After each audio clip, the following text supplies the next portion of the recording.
Nous continuons avec Exode 15, le cantique de Moïse qui célèbre ce qui vient de se passer, et ensuite, sans transition, le peuple va reprendre sa marche au désert.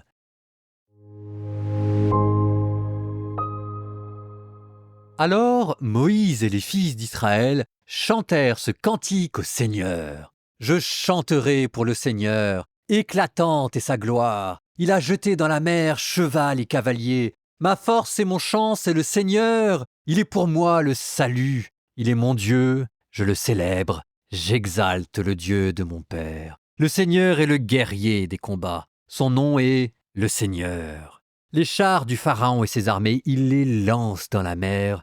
L'élite de leur chef a sombré dans la mer Rouge. L'abîme les recouvre. Ils descendent comme la pierre au fond des eaux. Ta droite, Seigneur, magnifique en sa force. Ta droite, Seigneur, écrase l'ennemi. La grandeur de ta majesté brise tes adversaires. Tu envoies ta colère qui les brûle comme un chaume. Au souffle de tes narines, les eaux s'amoncellent. Comme une digue se dressent les flots, les abîmes se fichent au cœur de la mer. L'ennemi disait « Je poursuis, je domine, je partage le butin, je m'en repais, je tire mon épée, je prends les dépouilles. » Tu souffles ton haleine, la mer les recouvre. Comme du plomb, ils s'abîment dans les eaux redoutables. Qui est comme toi parmi les dieux, Seigneur ? Qui est comme toi, magnifique en sainteté, terrible en ses exploits, auteur de prodiges ? Tu étends ta main droite, la terre les avale. Par ta fidélité, tu conduis ce peuple que tu as rejeté. Tu le guides par ta force vers ta sainte demeure. Les peuples ont entendu, ils tremblent. Les douleurs ont saisi les habitants de Philistie. Les princes d'Édom sont pris d'effroi. Un tremblement a saisi les puissants de Moab. Tous les habitants de Canaan sont terrifiés. La peur et la terreur tombent sur toi. Sous la vigueur de ton bras, ils se taisent, pétrifiés. Pendant que ton peuple passe, Seigneur, que passe le peuple acquis par toi ? Tu les amènes, tu les plantes sur la montagne, ton héritage, le lieu que tu as fait, Seigneur, pour l'habiter, le sanctuaire, Seigneur, fondé par tes mains. Le Seigneur régnera pour les siècles des siècles. Le cheval de Pharaon, ses chars et ses guerriers étaient entrés dans la mer, et le Seigneur avait fait revenir sur eux les eaux de la mer. Mais les fils d'Israël, eux, avaient marché à pied sec au milieu de la mer.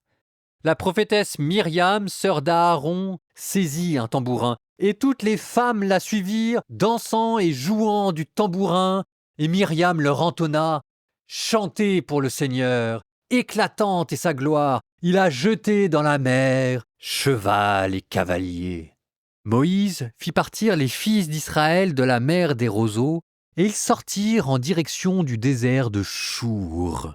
Ils marchèrent 3 jours à travers le désert sans trouver d'eau. Ils arrivèrent à Mara, mais ne purent boire l'eau de Mara, car elle était amère, d'où son nom de Mara. Et le peuple récrimina contre Moïse en disant « Que boirons-nous » Alors Moïse cria vers le Seigneur. Et le Seigneur lui montra un morceau de bois. Moïse le jeta dans l'eau et l'eau devint douce. C'est là que le Seigneur leur fixa un statut et un droit, là où il les mit à l'épreuve. Il dit « Si tu écoutes bien la voix du Seigneur ton Dieu, si tu fais ce qui est droit à ses yeux, si tu prêtes l'oreille à ses commandements, si tu observes tous ses décrets, je ne t'infligerai aucune des maladies que j'ai infligées aux Égyptiens, car je suis le Seigneur, celui qui te guérit. » Les fils d'Israël atteignirent ensuite Élim, où il y a 12 sources et 70 palmiers, et là ils campèrent près de l'eau.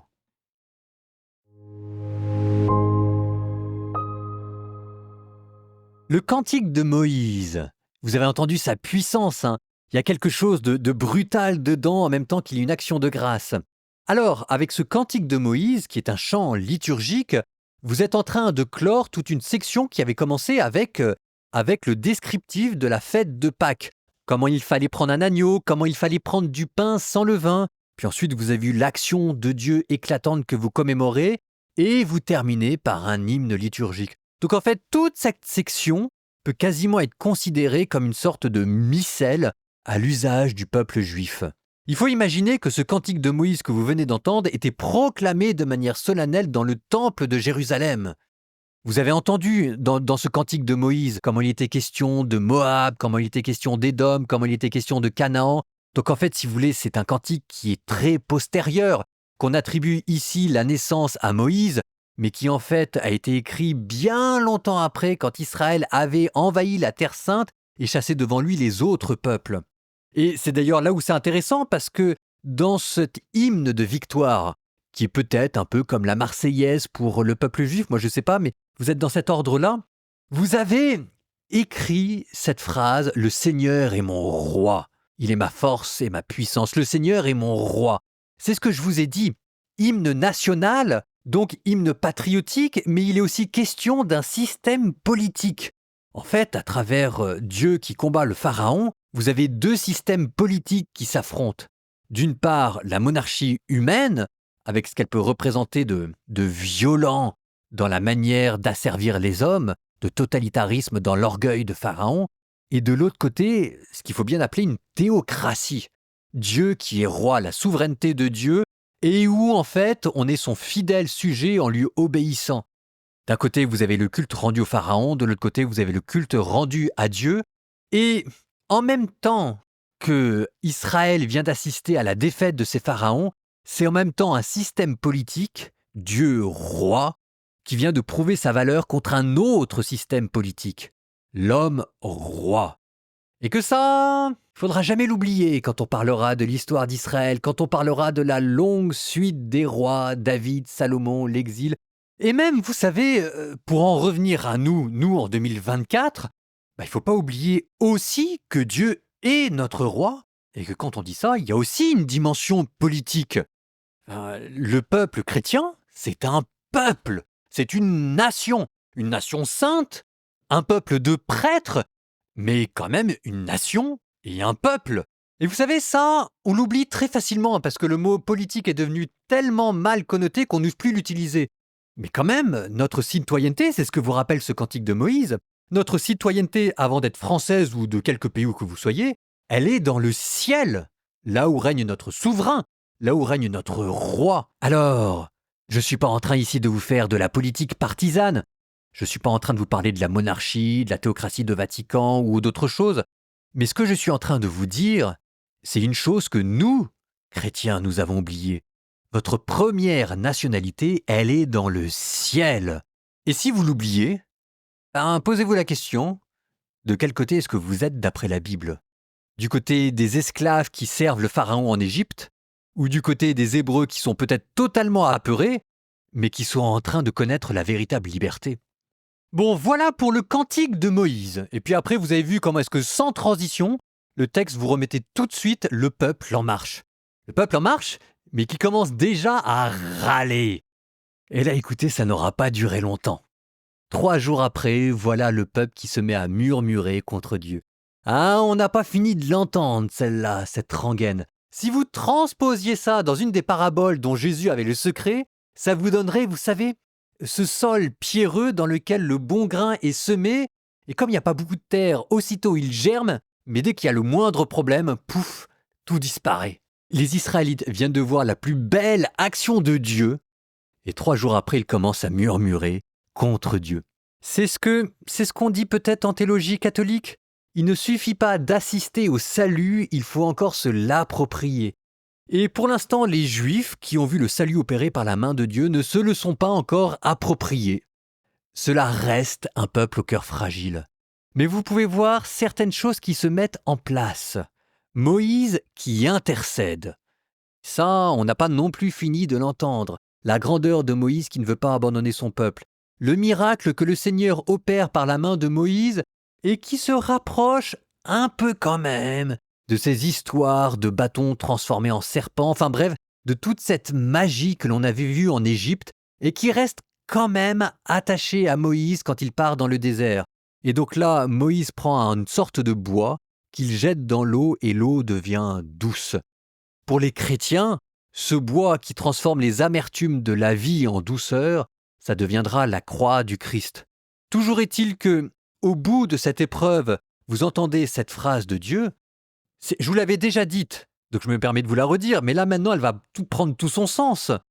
Si tu écoutes vraiment la voix du Seigneur ton Dieu, si tu fais ce qui est droit à ses yeux, si tu prêtes l'oreille à ses commandements et si tu observes tous ses décrets, je ne t'infligerai aucune des maladies que j'ai infligées aux Égyptiens, car je suis le Seigneur qui guérit.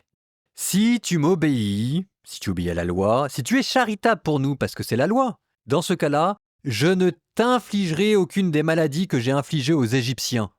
Est-ce que c'est une promesse ou est-ce que c'est une menace? C'est